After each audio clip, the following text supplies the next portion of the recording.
Hola, soy yo, Vicky, otra vez. It's me, Vicky, again. Okay, so in today's video, we're going to look at 50 frases comunes, so 50 frases comunes en español. So 50 common phrases in Spanish that will help you, hopefully, in conversation, not only to listen to what people are saying to you, but that you can throw into your conversation. Sometimes you're just looking for that little phrase, that little answer. And anyway, we're going to look at 50 different expressions that hopefully you will find useful. Okay, so número uno, no pasa nada, no pasa nada. So when you say no pasa nada, it's very common. You hear it said a lot, and it just means no problem. Doesn't, yeah, no problem. That's basically it. That's whenever you want to say that to someone, no pasa nada. Doesn't matter. No problem. Okay, number two, similar but different. Dar igual, dar igual. So this one, you can use it a little bit sarcastically. Da igual. Forget it. It doesn't matter in that way. Or just, da igual, da igual. It really doesn't matter. So your tone of voice decides whether it's, more derogatory or not, if you like. So, da igual. Or, da igual, no te preocupes. Don't worry. That's another one we're going to have. So, dar igual it doesn't matter as well. So, no pasa nada, dar igual, similar. Then number three, número tres, no me importa. No me importa, that's, I don't care, really. So again, you can use it quite sort of sarcastically or derogatory. If somebody's done something and you're not happy, you go, no me importa, I don't care. Or it could be, I really don't mind, So again, it's the way, the inflection in your voice and the way you use the expression decides whether you're sort of using it in an angry way or just, no, genuinely, I don't mind. Just same as in English, really. Then número cuatro, ¿qué tal? Now, a lot of you might know the expression, well, not the expression, the sentence, ¿cómo estás? When you're asking somebody, how are they? But another common expression is ¿qué tal? I love this expression because you can use this for anything. So it's not only how are you, so if I say to you, ¿qué tal? It's like, how are you doing? Generally, it's not so much how are you, it's just how are things? How's everything going? How are you? It's a more global thing. But also you can use it to talk about other things. So if you've just been on holiday and I say to you, ¿qué tal las vacaciones? How were your holidays? But you don't have to change the ¿qué tal? It's not a verb, so there's no change. It's ¿qué tal las vacaciones? ¿Qué tal la familia? ¿Qué tal los perros? ¿Qué tal las clases? ¿Qué tal el trabajo? So that's why I like it so much. You don't have to change it in any way. It's just you just add on what you're asking about to the end, and it can be anything: singular, plural, masculine, feminine, whatever. And that's just so nice to not have to worry about conjugating or anything like that. So ¿qué tal is a very, very useful verb expression. Okay, número cinco, encantado, or if you're a woman, encantada. This is what you should say to someone when you're meeting them for the first time. It means pleased to meet you. If you're a man, you say encantado. If you're a woman, you say encantada. ¿Vale? Pleased to meet you. Number six, número seis, de nada. De nada. It literally means of nothing. But this is what we use in Spanish to say you're welcome. Now, you may have noticed if you live in Spain or if you're speaking Spanish or listening to Spanish often, you'll notice that they don't say please and thank you as much as we do. We're a bit sort of obsessed with it, aren't we? It's oh, yes, please. Oh, thank you. Oh, please. Thank you. That's why the Spanish people call British people los por favores, the pleases, because we're always saying please. In Spanish you just need one please at the start of a sentence, one thank you at the end. That's it, not all this constant please, thank you, etc. Because every time that you say thank you, they really have to say de nada, you're welcome. So they're constantly saying de nada to the British people because we say thank you so often. Now, I'm not saying they don't like it, because they do, they think we're polite, so that's not a bad thing, but I'm just saying sometimes British people think that Spanish people are rude, and they're not rude. That is their way of speaking. They don't use so much politeness in their language. Doesn't mean they're rude, it's just the way their language is. Okay, número 7. Hasta luego. Hasta luego. See you later.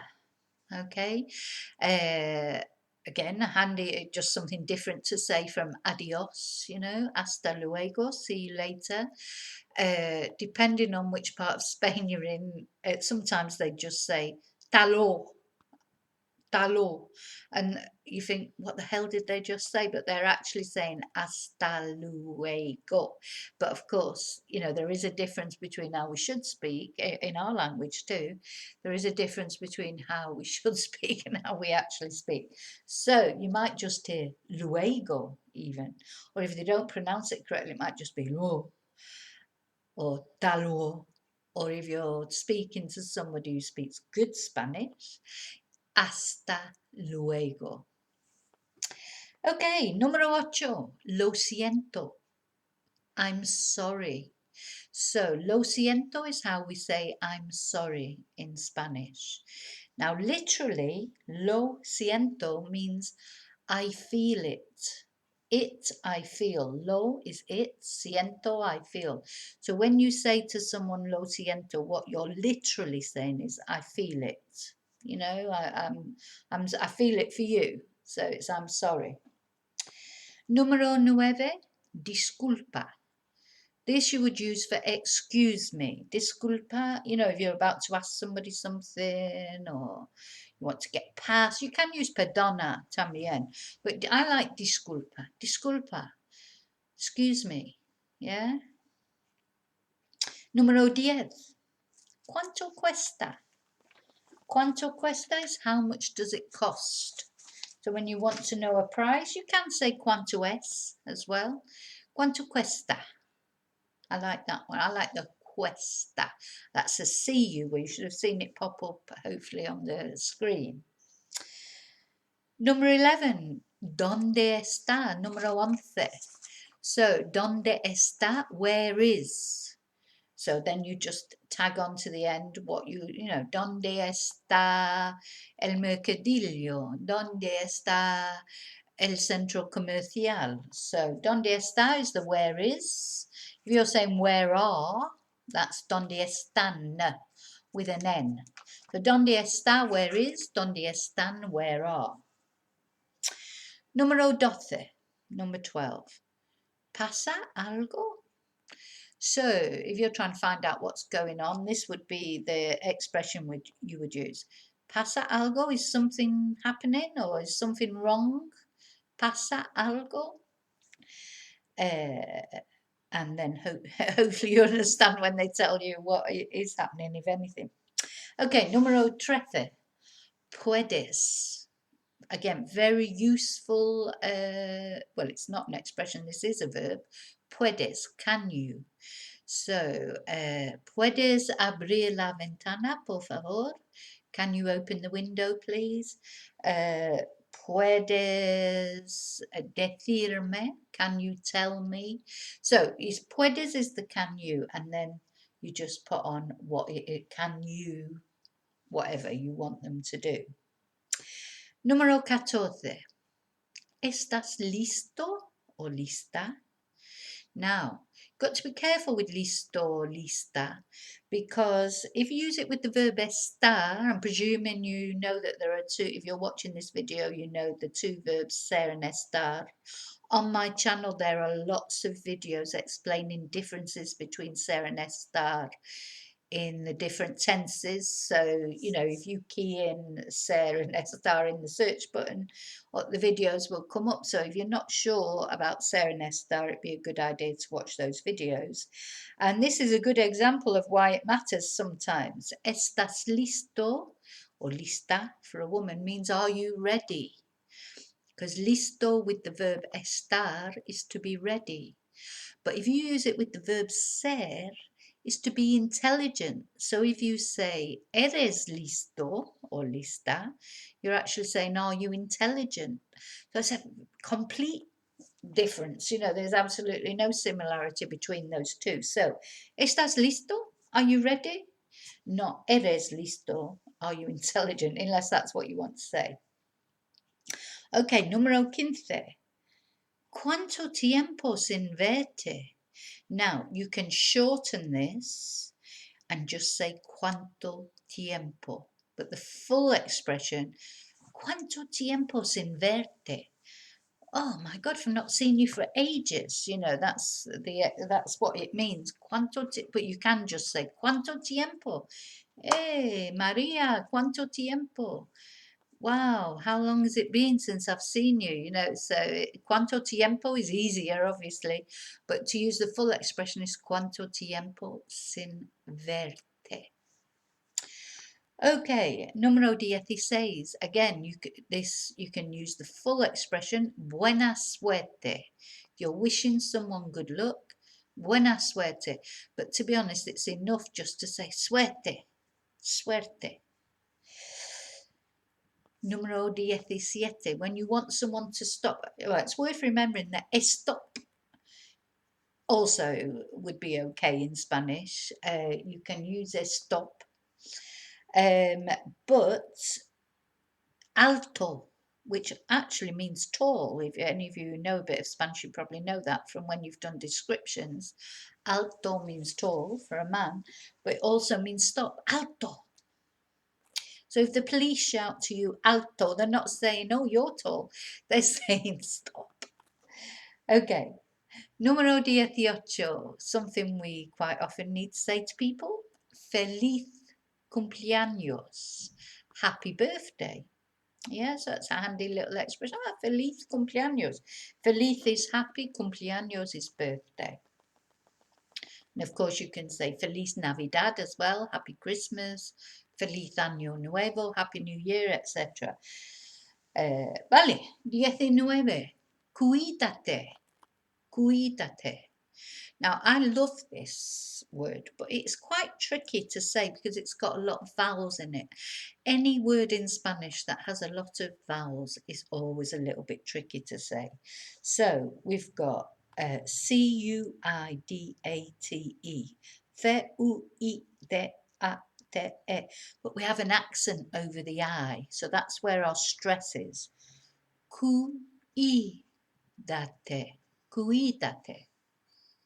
Look after yourself. That's what you'd say when you're saying goodbye to someone. Cuídate. Yeah, look after yourself or be careful. Número 20, salud. And this is cheers. When you're having, I've got no carver today. All the excuses for having carver have finished now, so no carver for a while. But I can use my coffee. Salud. It's cold now, probably. Salud. Cheers. And then número 21 is what you say to like bon appetit, which is que aproveche. Que aproveche, like enjoy your meal. Bon appetit. Número 22, bien hecho. Well done. So when someone's done something, you want to praise them. Bien hecho.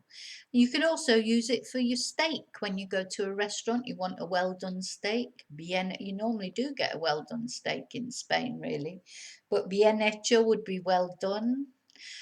or poco hecho, yeah, rare, or medio hecho, so the hecho is done. Okay, numero 23. This is what you would say to someone who's not been feeling well. When you say, oh, hope you get better soon. It's que te mejores.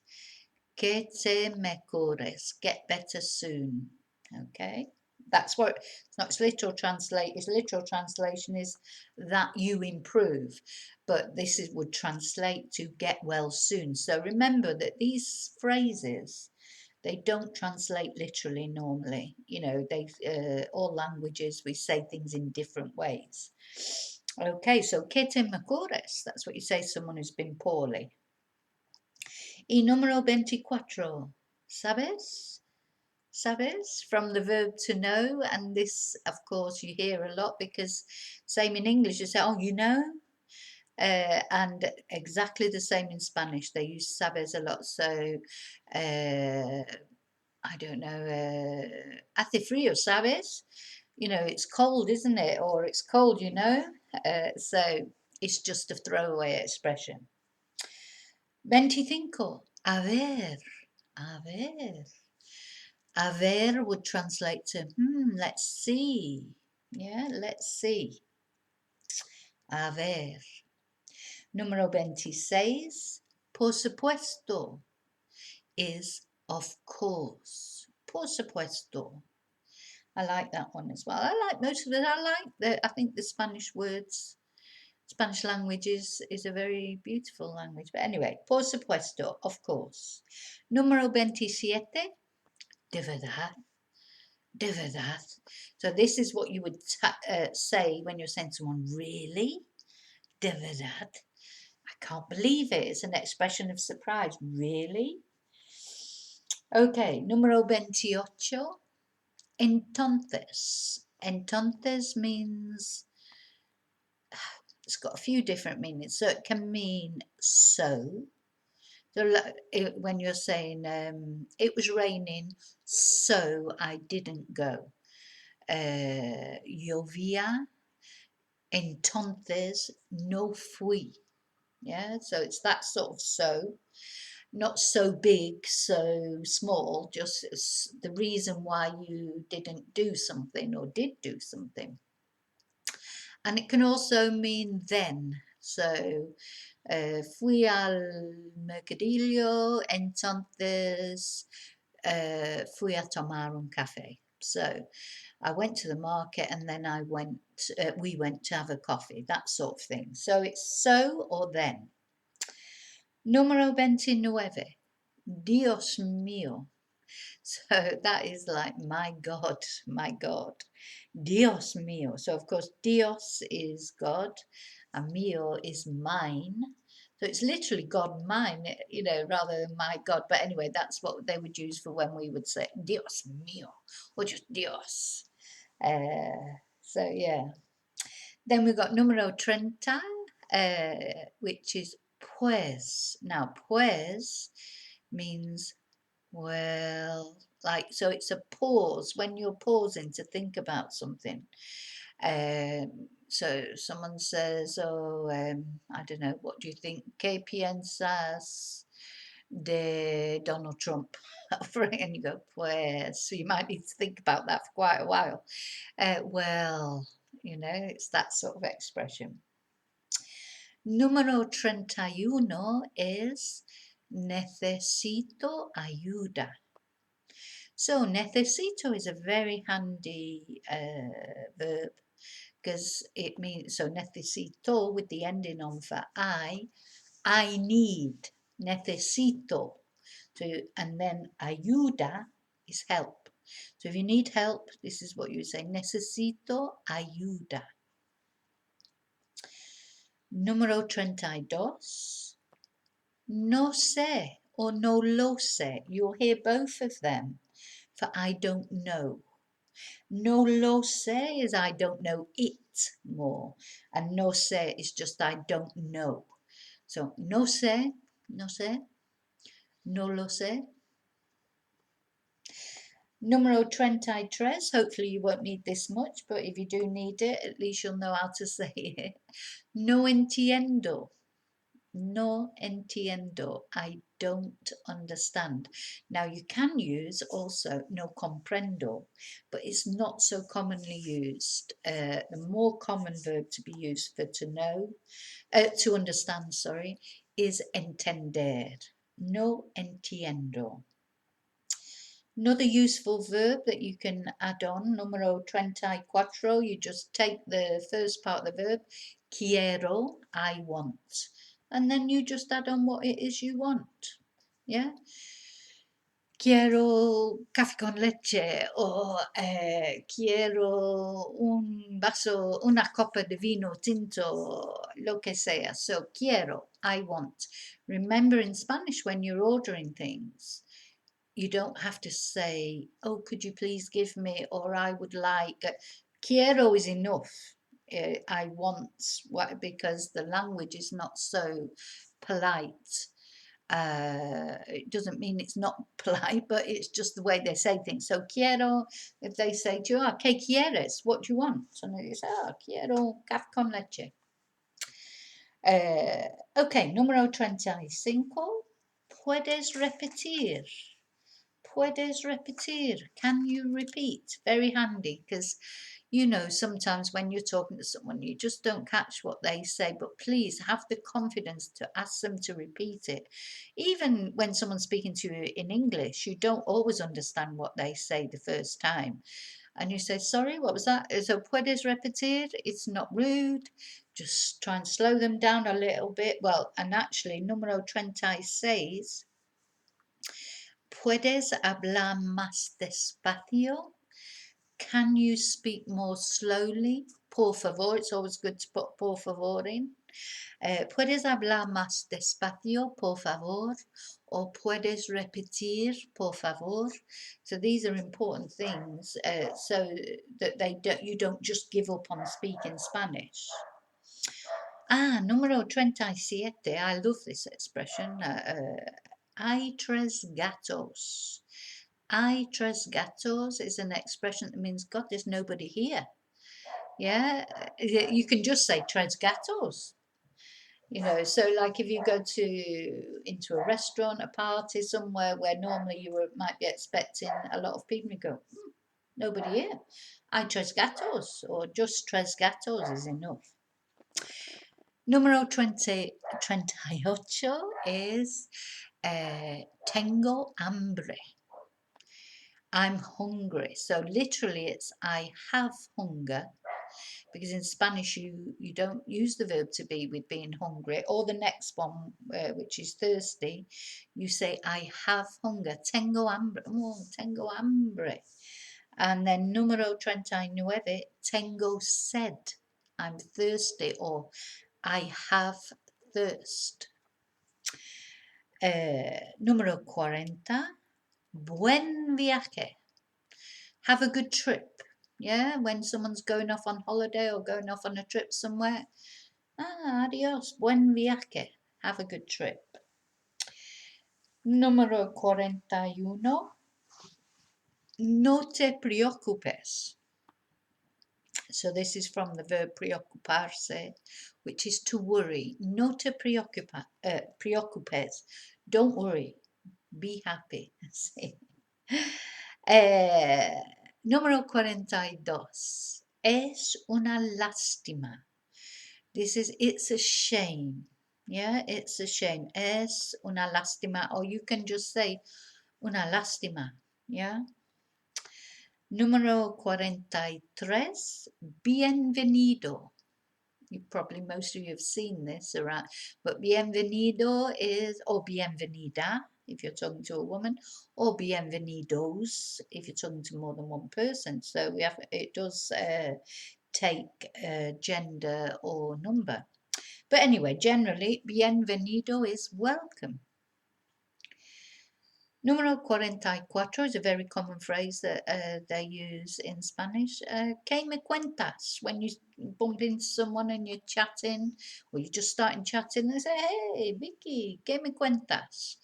You know, what have you got to tell me? That's what it literally means. Or what's happening? Or tell me something about you. ¿Qué me cuentas? Número 45. ¿Qué es esto? What is this? That's always handy if you're in a restaurant, if you're in a tapas bar and you want to know what things are. ¿Qué es esto? What's this? Número 46. This is like when you're sick of something, fed up of something. Estoy hasta las narices. I'm up to my nose. In other words, I'm sick of it. Estoy hasta las narices en COVID. You know, we're all sick of COVID, aren't we? Hearing about it, reading about it, living through it. So, estoy hasta las narices con COVID, ¿vale? Número 47. Meter la pata. Pata is a paw.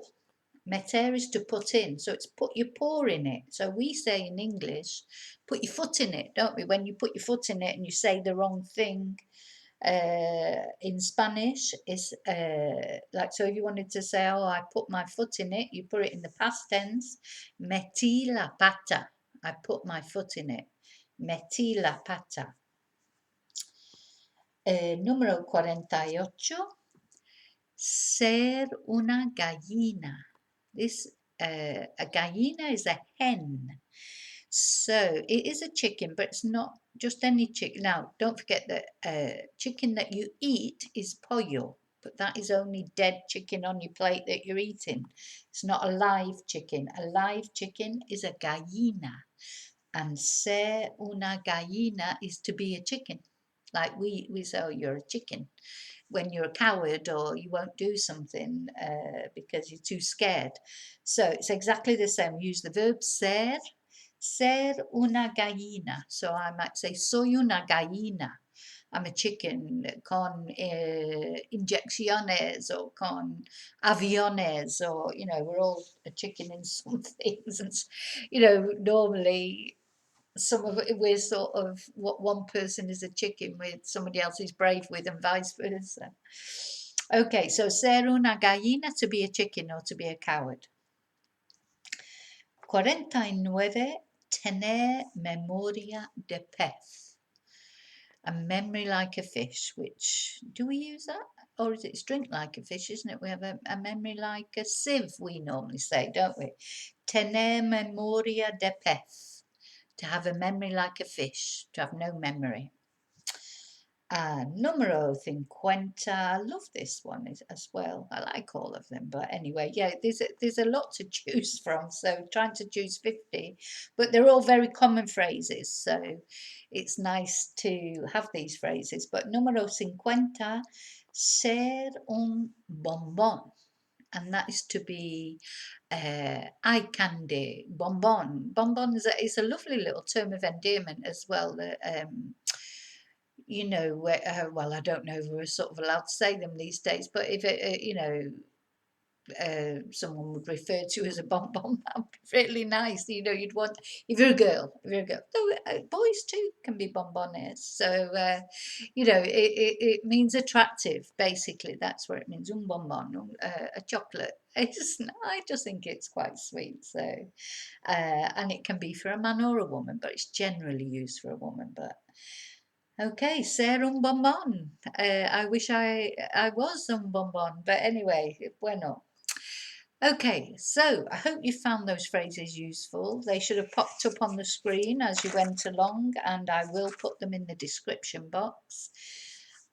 It is so nice to put in an expression like that because I know from experience when you sort of throw in an expression, there really is sort of like there's a surprise there. Don't expect it to come out with the expression. It's the same in English. If someone who's not actually a natural English speaker comes out with an expression, you think, oh, that's nice. So yeah, have a little practice of them. Try and throw them in into your conversations. Certainly, if you called someone a bonbon, man or woman, they'd be very happy with it. So it probably make their day. Anyway, if you've enjoyed the video, please don't forget, give me a thumbs up, and don't forget to subscribe if you haven't already. And sí, te veo en el próximo video y que tu Dios vaya contigo. Adiós. Oh, this is my I'm trying a new way of ending the video and it didn't work, but I'll try it again. Adiós.